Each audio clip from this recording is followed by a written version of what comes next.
Formulate करेंगे और फिर उसको हम लोग सॉल्व करेंगे with the help of graphical method, simplex and other methods. ठीक है, तो ये कुछ मेथड्स हैं जो हमारी प्रॉब्लम को सॉल्व करते हैं। जब हम लोग क्लास में जाएंगे तो इसको सीखेंगे आराम से।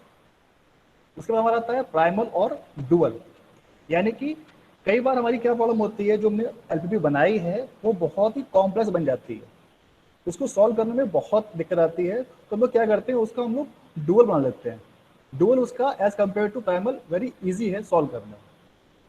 ठीक है, उसके बाद सेकंड हमारी आती है यूनिट 2, ट्रांसपोर्टेशन प्रॉब्लम। ट्रांसपोर्टेशन और असाइनमेंट ये दोनों एक ही हैं। असाइनमेंट जो है आपका एक स्पेशल केस है एलपीपी का, राइट। ट्रांसपोर्टेशन में जैसे आपको नाम से क्लियर हो रहा होगा कि जैसे हम लोगों को जो ट्रांसपोर्टेशन में प्रॉब्लम आती है कि कोई आपके पास एक फैक्ट्री है, उस फैक्ट्री से आपके सामान को अलग अलग वेयर हाउस में हमें ट्रांसपोर्ट करना है, तो इसमें हमारा एम ये होता है कि कम से कम कॉस्ट में हमारा मटेरियल ट्रांसपोर्ट हो जाए, राइट। तो ये प्रॉब्लम हमारी होती है ट्रांसपोर्टेशन, इसको हम लोग सॉल्व करेंगे with the help of OR techniques. Similarly ऐसी हमारी प्रॉब्लम होती है असाइनमेंट, इसमें हम लोगों को अलग अलग सोर्सेज पे अलग अलग मटेरियल या कोई वर्क असाइन करना होता है कि मैक्सिमम प्रॉफिट हो और मिनिमम हमारा तो जो है कॉस्ट लगे, इससे हम लोगों को असाइनमेंट करना होता है, राइट। तो ये हम लोग जब डिटेल में जाएंगे तो उसको अच्छे समझेंगे। आप फिलहाल अभी एक रफ आइडिया ले लो कि हमारा पूरा सिलेबस का स्ट्रक्चर क्या है। जैसे मैं आपको बताया कि टोटल हमारी 5 यूनिट्स हैं। फर्स्ट, सेकंड, थर्ड में हमारा गेम थ्योरी है, सीक्वेंसिंग है। यूनिट 4 में हमारा इन्वेंट्री मॉडल, सिमुलेशन। फिफ्थ में आएगा हमारा क्वीन मॉडल और प्रोजेक्ट मैनेजमेंट, राइट। तो ये हमारा एक स्ट्रक्चर है, मैंने क्लासरूम पे डाल रखा है, आप लोग चाहो तो वहां से भी इसको देख सकते हो, राइट। आई थिंक इसमें किसी को डाउट नहीं होगा, आगे बढ़ते हैं।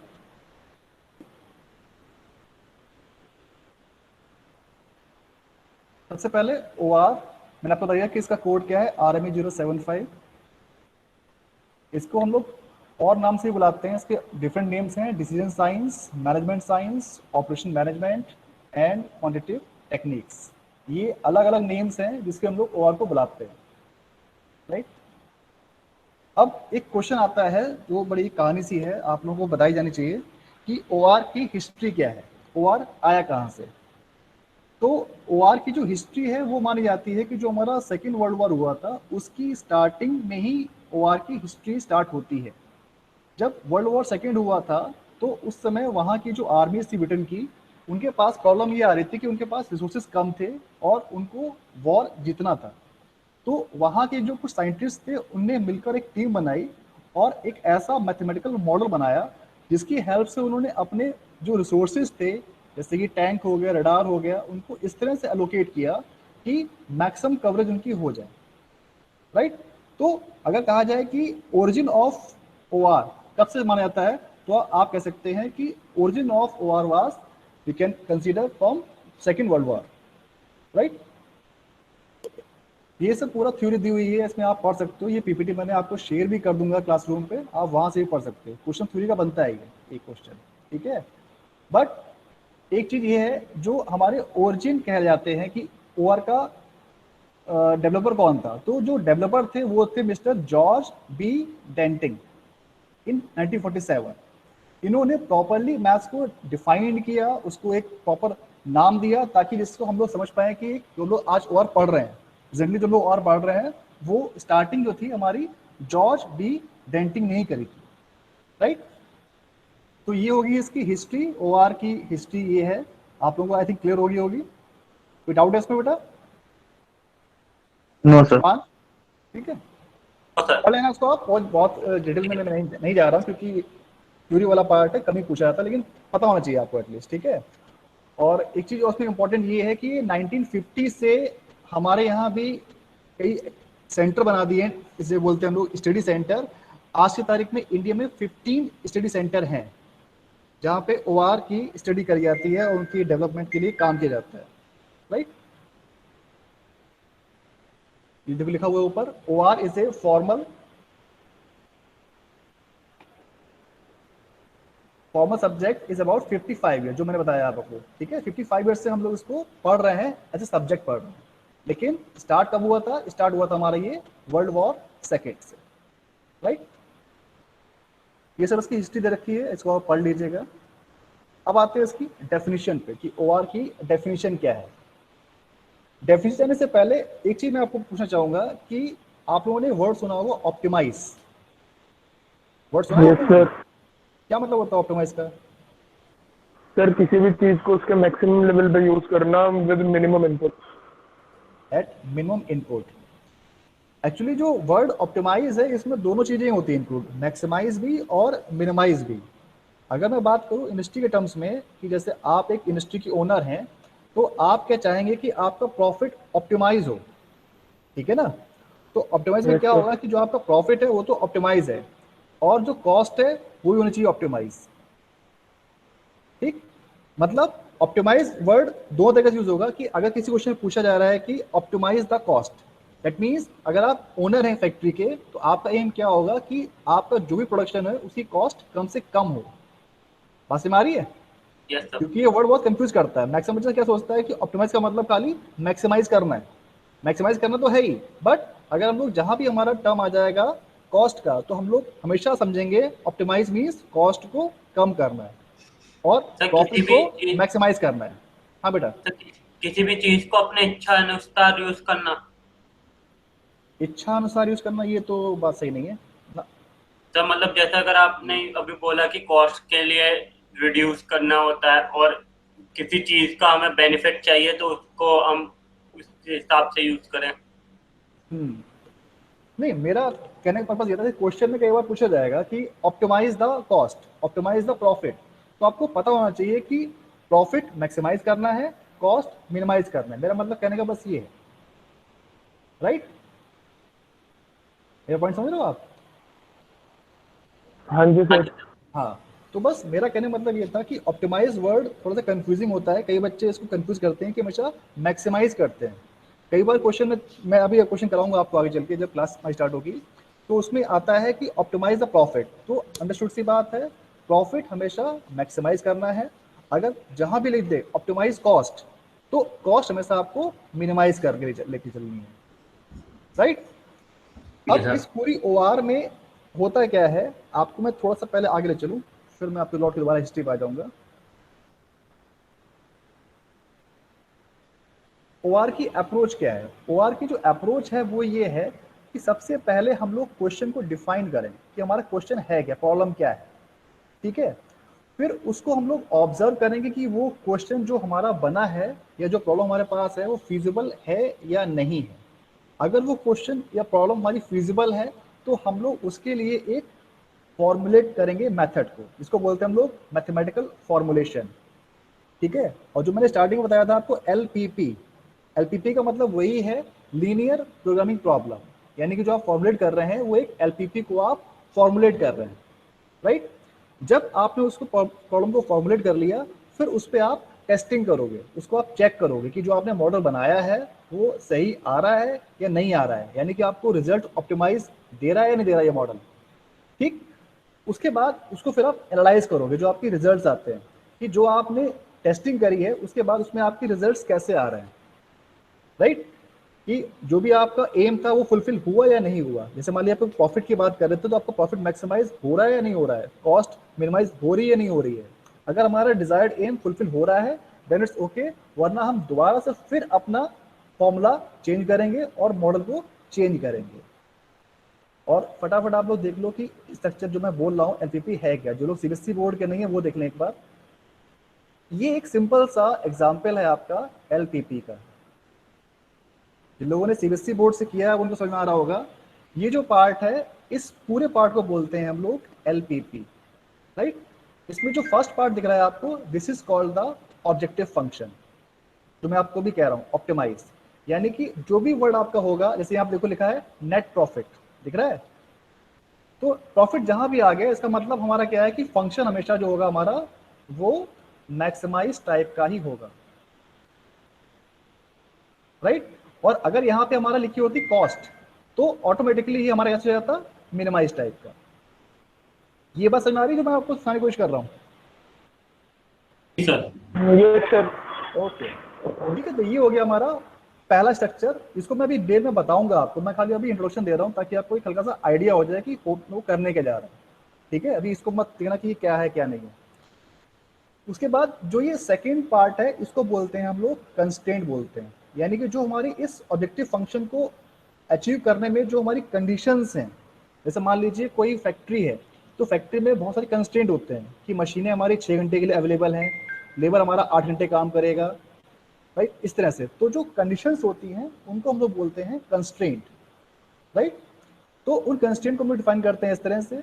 उसके बाद जो लास्ट वाला पार्ट है इसको बोलते हैं हम लोग नॉन निगेटिविटी रिस्ट्रिक्शन, राइट। ये आपको कभी भी क्वेश्चन में दिया नहीं जाएगा, ये आपको हमेशा अपने आप लिखना होता है, इसमें दिया नहीं हुआ है। ये सारे आपके कंस्ट्रेंट ही बेसिकली हैं, देखो आप, ठीक है। एक लास्ट में जो मैं बोल रहा हूँ वो आपका बनेगा इस तरह से कि x and y are always greater than equal to 0। This is called the non negativity constraint, यानी कि आप कोई भी प्रोडक्शन करोगे वो या तो दो ही केस है, या तो होगा या फिर नहीं होगा। कभी ऐसा पॉसिबल नहीं होगा कि आपने निगेटिव में कोई प्रोडक्शन कर दिया। ऐसा पॉसिबल है क्या भाई शिवांश? नहीं सर, ऐसा पॉसिबल नहीं है ना, या तो हम नहीं प्रोडक्शन करेंगे या फिर प्रोडक्शन नहीं करेंगे। तो इसीलिए इसको हम लोग लास्ट में लिखते हैं हमेशा नॉन निगेटिविटी कंडीशन, ठीक है ना। ये हमेशा आपको अपने आप लिखनी, क्वेश्चन में कभी दी नहीं जाएगी, राइट। तो ये एक हल्का सा स्ट्रक्चर मैंने बताया आपको कि एलपीपी इस तरह से होती है। This is the basic structure of LPP. ये बेटा आवाज किसकी आ रही है? तो मेरी थी। अच्छा कोई बात नहीं, ओके। तो ये आपका स्ट्रक्चर था एलपीपी का। हम लोग अब स्टार्टिंग में जाते हैं फिर से ऊपर से, जो इसकी डेफिनेशन आपकी आएगी। डेफिनेशन भी इसकी बहुत सारी है, जैसे मैंने आपको बताया कि हर राइटर अपने हिसाब से लिखता है। जैसे हम लोगों ने आईएम में भी देखा था कि अलग अलग बात वही है, सेंटेंस वही है, वही चीज़ कह दी जा रही है, लेकिन अलग राइटर्स ने अपने लैंग्वेज में कहा है। तो ऐसे ही हमारी बहुत सारी डेफिनेशंस हैं ओआर की।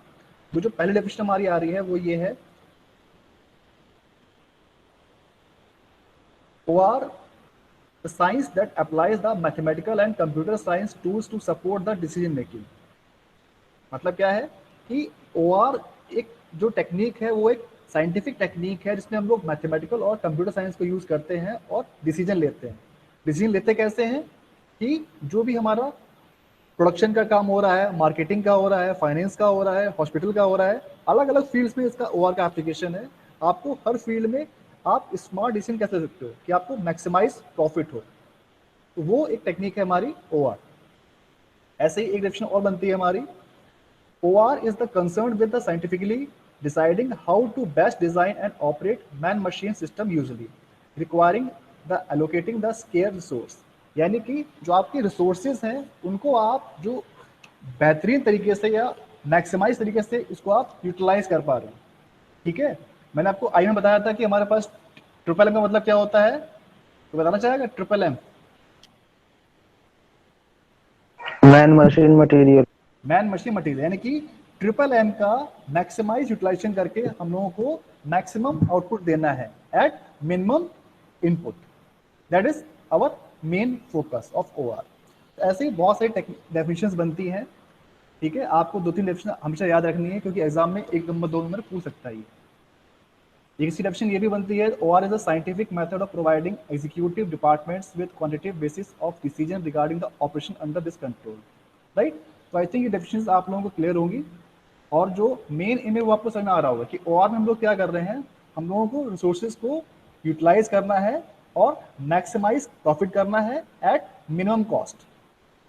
ये बात सबको क्लियर है?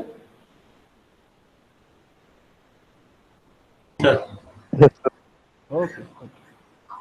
तो अब बात करते हैं जो टेक्निक्स हम लोग यूज करेंगे आने वाले टाइम में, यानी कि आने वाले लेक्चर्स में। सबसे जो पहली टेक्निक है हमारी वो है लीनियर प्रोग्रामिंग। इसमें मैंने आपको बताया लीनियर प्रोग्रामिंग क्या, जो अभी हमने आपको स्ट्रक्चर दिखाया था उसी को बोलते हैं हम लोग लीनियर प्रोग्रामिंग, राइट। अब इसको मैंने आपको बताया था स्ट्रक्चर की, पहले हम लोग क्या करते हैं, प्रॉब्लम को फॉर्मुलेट करेंगे। अब फॉर्मुलेट कर लिया उसको, लेकिन सॉल्व कैसे करेंगे? तो सॉल्व करने के हमारे पास कई मेथड हैं। जो पहला मेथड है उसको बोलते हैं हम लोग ग्राफिकल मेथड। क्या बोलते हैं? ग्राफिकल ग्राफिकल मेथड, ठीक है। और उसके बाद जो सेकंड मेथड है उसे बोलते हैं हम लोग सिंप्लेक्स।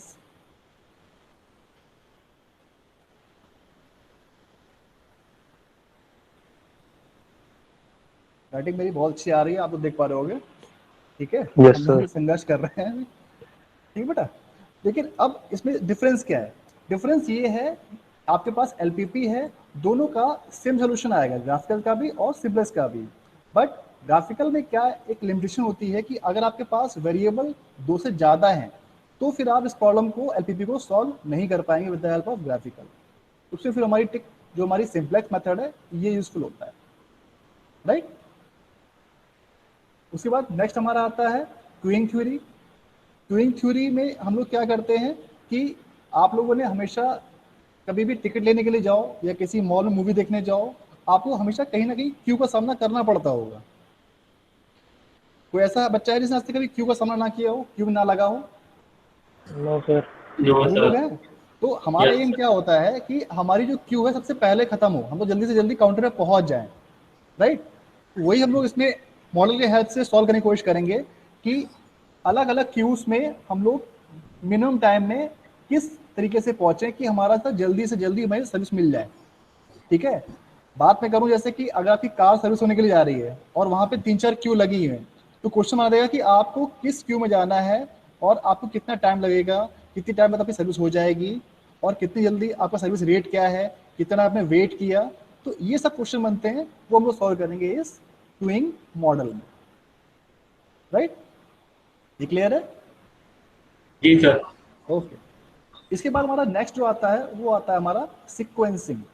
सीक्वेंसिंग में क्या होता है कि जैसे मान लीजिए आपने वर्कशॉप देखी है, वर्कशॉप में हमारे पास कई मशीन्स हैं, जैसे कि बोरिंग है, लेथ मशीन है, ड्रिलिंग है, होनिंग है, अलग अलग मशीन्स हैं और उन पे अलग अलग हमारे पास एक समझ लीजिए स्पेसिमन आ रहे हैं, उन पे हमें काम करना है। तो सीक्वेंसिंग में प्रॉब्लम में क्या होगा कि हम लोगों को उनका सीक्वेंस इस तरह डिज़ाइन करना है कि मिनिमम टाइम में हमारा सारा प्रोडक्शन जो है खत्म हो जाए।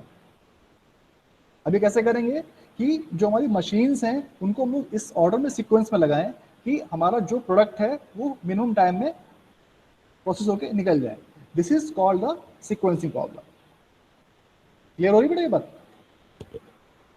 जी सर। ओके। उसके बाद जैसे मैंने आपको बताया था ट्रांसपोर्टेशन और असाइनमेंट, बता चुका हूं मैं ऑलरेडी, इसको दोबारा डिफाइन करने की जरूरत नहीं है। Decision theory end game theory, इसमें भी हम लोगों को क्या होता है, जैसे आप लोग गेम खेलते हो तो आप लोग सिंपल गेम खेलते हो, 2 प्लेयर 3 प्लेयर 4 प्लेयर, आपकी स्ट्रेटेजी क्या होती है, मतलब जीते आप, ठीक है। ऐसे ही हम लोग बात करते हैं इन टर्म्स ऑफ इंडस्ट्री। तो जो इंडस्ट्री में भी जो बड़े बड़े प्लेयर्स हैं in the terms of company, जैसे कि हमारी टेलीकॉम इंडस्ट्री है, उसमें कई सारे प्लेयर्स हैं, ठीक है। तो उनको डिसीजन लेना होता है कि हम लोग क्या डिसीजन लें कि हमारी जो मार्केट शेयर वो बढ़ जाए। बात समझ आ रही है? जैसे हमारी एयरटेल है, सबसे तो पहले शेयर मार्केट। शेयर मार्केट भी कह सकते हो आप। और जैसे हमारी जो टेलीकॉम इंडस्ट्री है, सबसे पहले रिलायंस ने क्या किया था, कॉल फ्री कर दी। तो एक कॉल फ्री करना एक ऐसा डिसीजन था कि सारी जो बाकी कंपनीज थी वो बैकफुट पे आ गई। आप देखो जियो आज की तारीख में बहुत बड़ा मार्केट शेयर लेके बैठा हुआ है। क्यों लेके बैठा हुआ है? क्योंकि उसके पास एक स्मार्ट डिसीजन उसने लिया और उस डिसीजन के बेस पे वो मार्केट में काफी अच्छा उसने ग्रो किया, राइट। तो ये सब लोग कुछ सीखेंगे इस डिसीजन थ्योरी और गेम थ्योरी वाले पार्ट में। लास्ट वाला पार्ट जो है ये आपके सिलेबस से हट गया है, अब इसमें है नहीं है। इसमें रिप्लेसमेंट प्रॉब्लम में हम लोग क्या करते थे कि जैसे मान लीजिए आप कहीं भी अपनी इंडस्ट्री में एग्जाम्पल ले लीजिए, कुछ मशीन्स क्या होती हैं कि उनको प्रॉपर टाइम के बाद एक मेंटेनेंस रिक्वायर्ड होता है, ठीक है। जैसे आपकी कार है या आपका जो भी आप लोग अपनी बाइक यूज करते हो उसकी सर्विस कराते होगे, आप कराते हो हर 2 महीने 3 महीने 6 महीने में। अगर वो सर्विस आप ना कराओ तो क्या होगा कि आपकी मशीन या बाइक या कार में प्रॉब्लम आ जाएगी, वो प्रॉपरली वर्क नहीं करेगी, ठीक है। तो यानी कि आपको वो टाइम डिसाइड करना है कि आपको किस टाइम पीरियड के बाद आपको अपना oil filter what ever parts हैं वो आपको रिप्लेस करने हैं, ठीक है। भाई काम चल ही रहा है, अगर आप सर्विस 3 महीने के बजाय 4 महीने में कराओ कोई दिक्कत नहीं आएगी, बट प्रोबेबिलिटी ये है कि शायद 3 से 4 महीने के बीच में आपकी कार में कुछ परफॉर्मेंस अच्छी ना दे, अच्छा एवरेज ना दे। बस में आ रही है? तो इसको बोलते हैं हम लोग रिप्लेसमेंट मॉडल। आई थिंक ये पॉइंट क्लियर हो रहा होगा आप लोगों को। उमंग? जी sir. Yes sir, yes sir, हो रहा है। Yes sir. वैसे ये टॉपिक आपकी हट गया है, तभी मैंने आपको बता दिया क्योंकि ये पढ़ा पीपीटी में, वैसे अभी होगा नहीं आपके सिलेबस में, ठीक है, हट चुका सर है। असाइनमेंट प्रॉब्लम किसे कहते हैं? असाइनमेंट प्रॉब्लम बेटा उसको बोलते हैं जैसे हम लोगों को कोई असाइनमेंट देना होता है। जैसे मान लीजिए आपके पास 6 फ्रेंड्स हैं, ठीक है, अब उन 6 फ्रेंड्स को मुझे कुछ काम एलोकेट करना है, तो मैं इस तरह से काम बांटूं कि वो 6 फ्रेंड्स मिनिमम टाइम में वो काम खत्म कर दें, क्योंकि हर फ्रेंड की अपनी अलग कैपेसिटी है। जैसे मान लीजिए 6 फ्रेंड हैं, कोई आपका प्रोडक्शन में अच्छा है, किसी की डिजाइनिंग अच्छी है, किसी सॉफ्टवेयर पे अच्छा हैंड है, तो मैं उसको उसके अकॉर्डिंग से काम असाइन करूं कि मेरा जो पूरा टास्क है वो मिनिमम टाइम में खत्म हो जाए। This is called assignment. ऐसा समझ लो आप कि जैसे कि आपका डिस्ट्रीब्यूटर है कोई शहर का, ठीक है, उसके पास 10 सेल्समैन है, उसको 10 सेल्समैन को इस तरह से काम डिस्ट्रीब्यूट करना है कि जो भी उसका प्रोडक्ट है, मान लीजिए कोई भी प्रोडक्ट लो, आप दूध ले लो, सिम ले लो, वट एवर प्रोडक्ट, वो प्रॉपरली डिस्ट्रीब्यूट कर दे at minimum cost and minimum time. तो आपको इस तरह से उस सेल्समैन को चूज करना है, उसको असाइन करना है। That is your problem of assignment. ठीक है सर। ठीक है, बहुत, मैं एक चीज बता दूं आपको, जो असाइनमेंट प्रॉब्लम है ये पूरी ओआर की सबसे इजी पार्ट है। आप जब करोगे तो आपको समझ आएगा कि सबसे इजी टॉपिक जो था आपका वो ओआर में आपका यही आया। ठीक है that sir. Is assignment problem. ठीक है भाई, तो अब आगे बढ़ते हैं, ये हमारी टेक्निक्स हो गई। उसके बाद आती है बात characteristics of operational research, right. तो कुछ प्रॉपर्टीज हैं ओआर की। Number 1 is it is system approach, यानी कि जो भी आपकी ओआर टेक्निक्स है वो सिस्टम को अप्रोच करके ही बनती है, कि आपकी जो भी टेक्निक्स आप डिफाइन कर रहे हो, जो भी आप मॉडल बना रहे हो, वो किससे बना रहे हो? सिस्टम के लिए बना रहे हो, कोई सिस्टम होगा, वहां पे ही आपका मॉडल एप्लीकेबल होगा, right. First property is OR is system approach. Number 2 it is interdisciplinary team approach. अब जैसे मैंने आपको बताया कि ओआर में क्या हम लोग करते हैं कि अलग अलग डिपार्टमेंट्स के लिए हम लोग अलग अलग मॉडल्स भी बना देते हैं। जैसे कि मान लीजिए अपने कॉलेज का एग्जाम्पल लो, आप अपने कॉलेज में कई डिपार्टमेंट है। पहला हमारा अकाउंट ऑफिस हो गया, जहाँ हमारी फीस जमा होती है। दूसरी हमारी लैब्स हो गई। तीसरा हमारा क्लास हो गया, ठीक है। तो ऐसे ही हम लोग हर डिपार्टमेंट के लिए अलग अलग ओआर का मॉडल बनाएंगे, उसको फॉर्मुलेट करेंगे और टेस्टिंग करेंगे और चेक करेंगे हमारा मैक्सिमम आउटपुट कैसे मिल रहा है। तो जब तीनों हमारे मॉडल एक साथ मिलकर काम करेंगे तो एक हमें अच्छा आउटपुट मिलेगा कॉलेज को। तो इसको बोलते हैं हम लोग interdisciplinary team approach, right. Next property है or increases the creative ability of the decision maker. जैसे जैसे इसमें आप इन्वॉल्व होते जाओगे, आपके पास एक एबिलिटी आ जाएगी कि आप डिसीजन लें जो बहुत क्रिएटिव हो और स्मार्ट डिसीजन हो, जिससे आपकी जो इंडस्ट्री है या जो भी आप कॉलेज है या जिसमें भी आप वर्क कर रहे हो वो अच्छे से ग्रो करे। नेक्स्ट प्रॉपर्टी है OR is a scientific approach. एक मिनट,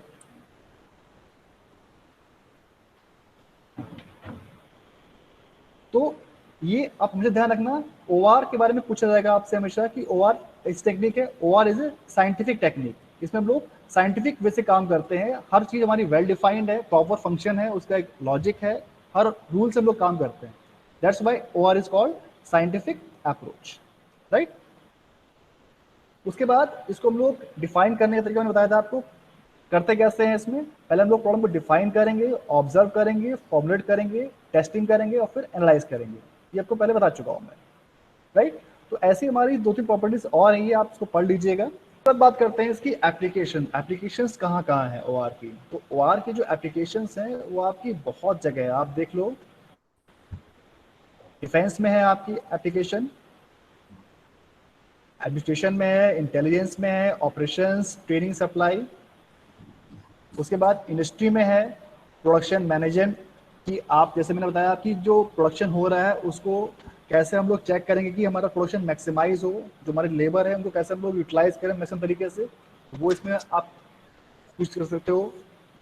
सेकेंड है मार्केटिंग, जो मैंने बताया आपको डिसीजन लेने के लिए। जैसे आपको मैंने एग्जाम्पल दिया जियो का, कि जियो ने किस तरह से अपनी मार्केटिंग करी कि वो आज एक बहुत बड़ा शेयर मार्केट लेके बैठा मार्केट में, राइट। तो ये हो गया। उसके बाद financial management, next personal management, purchase department, research and development, manufacturing department, organisation behaviour, accounting department, सारे में हमारी OR एप्लीकेबल है। हर जगह OR को हम लोग यूज़ कर सकते हैं और कर भी रहे हैं। ठीक।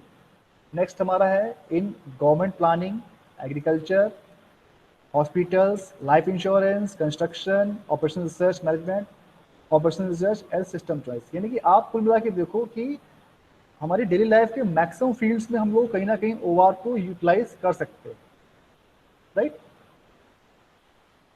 ये मेथोडोलॉजी हम लोग पहले डिस्कस कर चुके हैं कि हम लोग कैसे प्रॉब्लम को सॉल्व करते हैं OR में, इसकी जरूरत नहीं करने की। अब इसके बाद जो नेक्स्ट हमारा टॉपिक आता है वो है सबसे इंपॉर्टेंट। ये क्वेश्चन कई बार पूछा भी जाता है कि what are the models of OR, right. तो ORs को की जो मॉडल हैं वो हम लोगों ने क्लासीफाई किए हैं। बेसिकली 5 मॉडल हैं। पहला हमारा है classification based on structure. Number 2 purpose, time, degree of certainty and solution procedure, right. फिर इन 5 मॉडल्स को हम लोगों ने फर्दर डिवाइड कर दिया है, सब डिवाइड कर दिया है। जो पहला वाला हमारा स्ट्रक्चर मॉडल है उसको मैं डिवाइड किया है फिजिकल मॉडल में, सिंबॉलिक मॉडल में। उसको भी 2 में कर दिया है, आइकॉनिक, एनालॉजियस, वर्बल और मैथमेटिकल। ठीक है। तो अगर आपको ये चार्ट भी याद है, ठीक है ना, तो इस चार्ट की हेल्प से भी आप इतना चार्ट भी एग्जाम में बना के आ जाते हो तो भी आपको नंबर मिल जाएंगे। ठीक है। इसमें आपको डिटेल में अगर याद नहीं है तो भी आप इसके वर्ड्स को पकड़ो तो आपको अपने समझ में आ जाएगा। जैसे मैं पहले बात करूं स्ट्रक्चर की, फिजिकल मॉडल, यानी कि जो हमारा फिजिकल मॉडल क्या होता है, फिजिकल मॉडल मतलब वो है कि जो हम लोग फिजिकली देख सके। जैसे कि आपका ग्लोब या कोई घर का मॉडल है, बात समझ में आ रही है। तो जो मॉडल हम लोग फिजिकली देख पा रहे हैं उसको बोलते हैं हम लोग फिजिकल मॉडल, राइट। वहीं पे जैसे कि हमारा कोई सिंबॉलिक मॉडल है। सिंबॉलिक मॉडल क्या होगा कि जैसे कि आपने कभी यूनिवर्सिटी विजिट करी, किसी बच्चे ने, कोई बच्चा कभी यूनिवर्सिटी गया है? कहाँ गए भाई सब लोग? नहीं सर, यही है आज तक नहीं सर। गए? सर अभी नहीं गए। No sir. कमाल कर, तुम लोग 4th ईयर में आ गए भाई, तुम लोग तक किसी यूनिवर्सिटी में नहीं गए हैं। चलो कोई बात नहीं। यूनिवर्सिटी में बेटा क्या होता है कि जैसे आप किसी भी प्लांट में जाओगे तो वहां पे आपको डिफरेंट डिफरेंट चार्ट दिखाई पड़ेंगे। ठीक है। तो उन चार्ट्स की हेल्प से आप समझ जाओगे कि इस प्लांट में कहाँ पे क्या प्लेस रखा है, कहाँ पे क्या है, कि इस प्लांट में कौन सी मशीन किस जगह मिलेगी आपको। ठीक है। तो उसको हम लोग बोलते हैं सिंबॉलिक मॉडल, जहाँ पे हम लोग कुछ वर्ड्स या कोई भी सिंबल के तौर पे हम लोग किसी संस्था या मॉडल को हम लोग डिफाइन करते हैं, तो उसे बोलते हैं हम लोग सिंबॉलिक मॉडल, राइट। इसके 2 क्लासिफिकेशन है, वर्बल मॉडल और मैथमेटिकल मॉडल। ये जो मैथमेटिकल मॉडल है यही हम लोग अभी आगे पढ़ने वाले हैं पूरी OR में, राइट। तो ये कुछ क्लासिफिकेशंस हैं मॉडल्स के, इसको मैं शेयर कर दूंगा, अभी आप लोग पढ़ लीजिएगा। बट मोटा मोटा पता होना चाहिए आपको कि हमारे जो 5 क्लासिफिकेशन है, पहला हमारा है structure, purpose, time, degree of certainty, solution procedure. ठीक है, मैं एक पढ़ दे रहा हूँ सबके। स्ट्रक्चर में हमारे 2 तरह के आते हैं, फिजिकल मॉडल और सिंबॉलिक। फिजिकल में हमारे 2 क्लासिफिकेशन है, आइकॉनिक और एनालॉजिक। सिंबॉलिक में हमारे 2 क्लासिफिकेशन है, वर्बल मॉडल और मैथमेटिकल मॉडल। उसके बाद जो नेक्स्ट हमारा क्लासिफिकेशन है वो है पर्पस, कि हमारा पर्पस कैसा है। पहला इसमें है descriptive, predictive and normative. Third model हमारा है क्लासिफिकेशन टाइम, स्टैटिक और डायनेमिक। स्टैटिक और डायनेमिक ये आपने पढ़ रखा होगा पहले अपने 12th में, तो मुझे बताएगा what do you mean by static and dynamic? Sir static वो चीज हो गई जो टाइम के साथ चेंज ना हो, और डायनामिक वो हो गई जो टाइम टू टाइम चेंज होती रहे। Exactly, very good. जो हमारे मॉडल्स में कि जो हमारी फंक्शंस है वो टाइम के साथ अगर स्टैटिक है, यानी कि टाइम के साथ चेंज नहीं हो रहे हैं, तो उस मॉडल को बोलेंगे हम लोग स्टैटिक मॉडल। और अगर वो टाइम के साथ चेंज हो रहे हैं, जैसे कि आपका पैसे की वैल्यू है, 10 साल पहले जो पैसे की वैल्यू थी वो आज के टाइम में बहुत ज़्यादा बढ़ चुकी है। पेट्रोल के प्राइस देखो आप, 10 साल पहले क्या थे और आज के टाइम में क्या बढ़ गए हैं। तो अगर कोई आप पेट्रोल पंप का मॉडल बनाओगे तो वो कैसा बनेगा हमारा डायनेमिक मॉडल, यानी कि इसमें हमारी जो कॉस्ट है वो वेरी कर रही है with respect to time. Next जो मॉडल हमारा है डिग्री ऑफ सर्टेनिटी। इसमें हमारे 2 क्लासिफिकेशन है, प्रोबेबिलिस्टिक एंड नॉन प्रोबेबिलिस्टिक। इस वाले को हम लोग बोलते हैं डिटर्मिनिस्टिक मॉडल।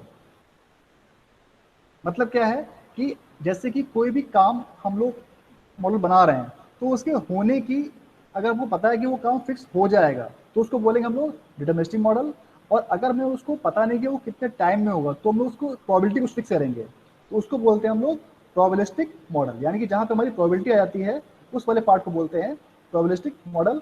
और जहाँ पे हमें पता है कि फिक्स काम हो ही जाएगा, जैसे मान लीजिए कोई आपको सड़क बनानी है या कोई आपको एक बिल्डिंग बनानी है, तो आपको पता है कि 10 मजदूर हमारे एक कमरा 10 दिन में तैयार कर देते हैं, तो आपको 50 कमरे की बिल्डिंग तैयार करने में टाइम कितना लगेगा, फिक्स है, पता है आपको कि अप्रोक्सीमेटली आपको 1 महीना 2 महीना लग जाएगा, वो आपको पता चल जाएगा कि फिक्स है हमारा प्रॉब्लम, तो उसको बोलते हैं हम लोग डिटरमिनिस्टिक मॉडल। और जहाँ पे आपको पता ही नहीं है, जैसे हमारा एयरपोर्ट आ रहा है मेरठ में, कब से आ रहा है बेटी, कितने लोग मेरठ के हैं बेटा? सर काफी टाइम से तो मैं ही देख रहा हूँ। मैं ही देख रहा हूँ ना। सर मैं तो सर मैं हाँ, रैपिड आ जाए वही बहुत बड़ी वही बात है, बड़ी आप बात है। एयरपोर्ट के तो पास। ये जो हो गया हमारा प्रोबेबिलिटी होगी, मतलब काम तो हो रहा है, हो जाएगा, लेकिन इसकी प्रोबेबिलिटी हमारी घटती बढ़ती रहती है, वो फिक्स नहीं है, राइट। तो ये हमारे कुछ मॉडल्स हैं जो आपको पता होना चाहिए। मैंने हल्का सा आपको एक आइडिया दिया है कि मॉडल्स क्या होते हैं। एग्जाम में आएगा तो आप इस चार्ट की हेल्प से उसको एक्सप्लेन कर लेना। डिटेल मैंने आगे दे रखी है, इसको आप पढ़ लीजिएगा। मैं इस पर नहीं जा रहा क्योंकि बहुत थ्योरी बन जाएगी, इसमें डेप्थ नहीं जा रहा, पढ़ लेना इसको आप, ठीक है। Next, limitations of OR. OR की लिमिटेशन क्या है भाई? ऑब्वियस सी बात है कि जो हमारा जो भी वर्कर है, जो भी हमारा एम्प्लॉय इसको कंप्यूट कर रहा है, उससे कुछ काम करने में गलती हो सकती है, तो जो हमारा सोल्यूशन आएगा वो हमेशा बिल्कुल एक्यूरेट ना कि कुछ हल्का सा वेरी करता है, यानी कि जो हमारी आंसर आ रहा है वो कई बार चेंज हो जाता है बहुत little bit. It is the main and major drawback of OR. But इसको लोगों ने इम्प्रूव किया है, लोगों ने सॉफ्टवेयर इंस्टॉल किए हैं। आजकल जो मैक्सिमम इंडस्ट्री में हम लोग कंप्यूटर यूज करते हैं, तो वहाँ पे जो ये प्रॉब्लम है ये खत्म हो गई है काफी हद तक, अब प्रॉब्लम ये नहीं आती है। दूसरा है नॉन क्वांटिफियल फैक्टर, यानी कि OR provide solution only when all elements related to a problem can be qualified, all relevant variables do not lend themselves to quantity. यानी कि सारे फैक्टर्स हमें डिफाइन होने चाहिए, हम लोग तभी प्रॉब्लम को डिफाइन कर सकते हैं। ऐसा नहीं है कि हम लोग कुछ अपने आप से एज्यूम कर लें कोई फैक्टर और मॉडल डिफाइन कर दें, ऐसा नहीं है। हमें सारे फैक्टर्स को पता होना चाहिए, सारे फैक्टर्स डिफाइंड होने चाहिए, राइट। तीसरा है the gap between the manager and the operation researcher.